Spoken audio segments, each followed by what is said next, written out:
انا النهارده جايب فيديو لصناع المحتوى. لو انت عايز تقدم محتوى وتصور تصوير احترافي، عايز تجيب الترايبود اللي انت بتسمع فيه في وسط البلد ارقام 5000 جنيه و6000 جنيه، انا جايب لك النهارده الترايبود الام 1 الثلاثه موتور. تعال نتفرج كده معايا على شكل الترايبود. خش معايا. مبدئيا الترايبود شغال معاك 3 موتور. بص المميزات بتاعته، بيصور بالطول بيصور بالعرض، في خاصيه تراك الوجه عشان لو انت ثبته في مكان وبتصور وبتتكلم بره يبقى هو بيجيبك برده.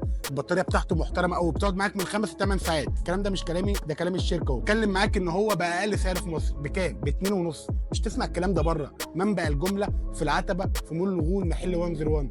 جبت لك الترايبود الثلاثه موتور مش الاثنين موتور لصناعه المحتوى.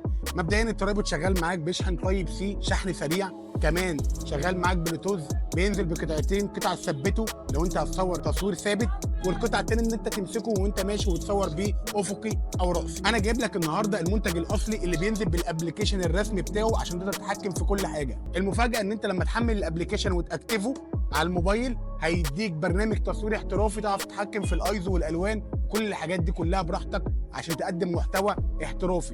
بتكلم معاك قسما بالله في وسط البلد ب 3500 و 3800. انا جايبه لك باقل سعر في مصر. منبع الجمله هامش ربح 50 جنيه ما فيهاش يا ابن الحلال. بكام؟ ب 2.5.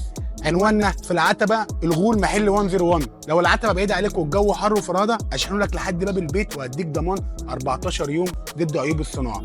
كل اللي عليك اكتب لي كومنت بكلمه تم وانا هبعت لك التفاصيل كلها في رساله. ما تنساش تعمل لايك وفولو منشن لصاحبك. اقول لك جبته لك اهو، بدل ما تنزل وسط البلد تقف في التكييف 5 دقايق تدفع 3800. تعالى عندنا انا اهوت بكام؟ ب 2.5.